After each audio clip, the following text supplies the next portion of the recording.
Día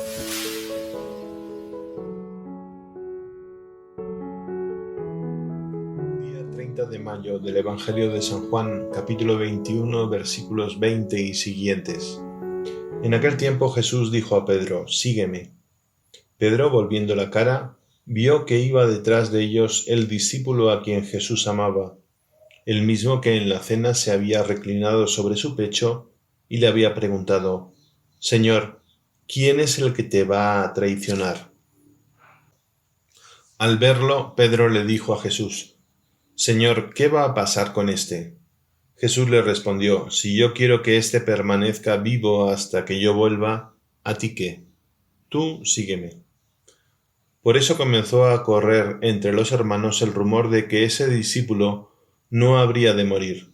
Pero Jesús no dijo que no moriría, sino: «Si yo quiero que permanezca vivo hasta que yo vuelva, ¿a ti qué?». Este es el discípulo que atestigua estas cosas, y las ha puesto por escrito, y estamos ciertos de que su testimonio es verdadero. Muchas otras cosas hizo Jesús, y creo que si se relataran una por una, no cabrían en todo el mundo los libros que se escribieran. Estamos en los versículos finales del Evangelio de San Juan, de los 4 evangelios.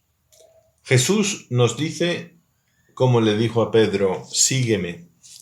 Él quiere que seamos sus discípulos y prediquemos el Evangelio con nuestra palabra y con nuestro ejemplo.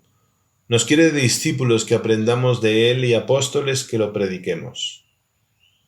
Ahora, este sueño de Jesús en cada uno de nosotros no nos quita nuestros pecados. Aquí vemos aparentemente que Pedro tiene celos de Juan. ¿Por qué? Parece por el texto que, a diferencia de los demás, Juan no iba a morir según las comunidades. El Evangelio recoge el sentir de las comunidades y al escribirse el Evangelio se precisa que Jesús no dijo que no moriría. Y se recoge unos aparentes celos de Pedro. ¿Qué va a pasar con éste? Nosotros, como discípulos, tendremos que madurar en la fe como le ocurrió a Pedro. Lo recordamos en el Evangelio, a Pedro. Lo recordamos a Pedro en su traición ante la criada. Ahora en esta pregunta a Jesús un poco curiosa, pero lo veremos predicando el Evangelio por Jerusalén, por Asia Menor, y lo veremos en Roma dando la vida por Cristo. El seguidor de Cristo es débil y tiende a mezclar la gracia y el pecado, a tener nobles motivaciones espirituales en su vida, pero mezcladas con intereses a veces un poco mezquinos. Y tenemos que ir purificando nuestras intenciones. Cuando apoyamos una actividad apostólica y trabajamos duro, y no se nos reconoce el trabajo, ¿cómo nos quebramos y entristecemos?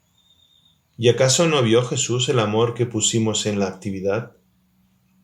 ¿Acaso no estará contento y feliz con mi esfuerzo, aunque mis hermanos no me hayan felicitado?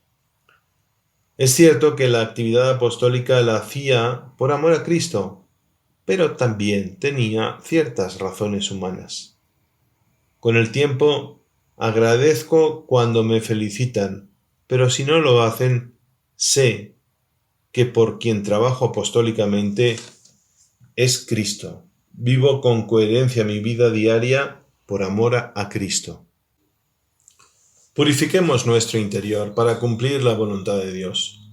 Los premios humanos, felicitaciones, aplausos, reconocimientos, son añadidos, son extras.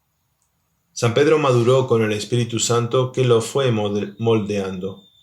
Su corazón se fue asemejando al de Cristo hasta dar la vida por sus ovejas. El Espíritu Santo no solo trabajó con los discípulos que acompañaron a Jesús. La última frase del Evangelio: «Muchas otras cosas hizo Jesús que no se relataron en el Evangelio», es porque Jesús sigue trabajando con el Espíritu en nuestras vidas.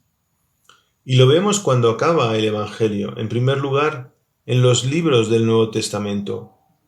Podemos ver en los Hechos de los Apóstoles cómo la Iglesia caminaba luego de Ascensión, cómo se fortalecía con la venida del Espíritu Santo sobre los discípulos.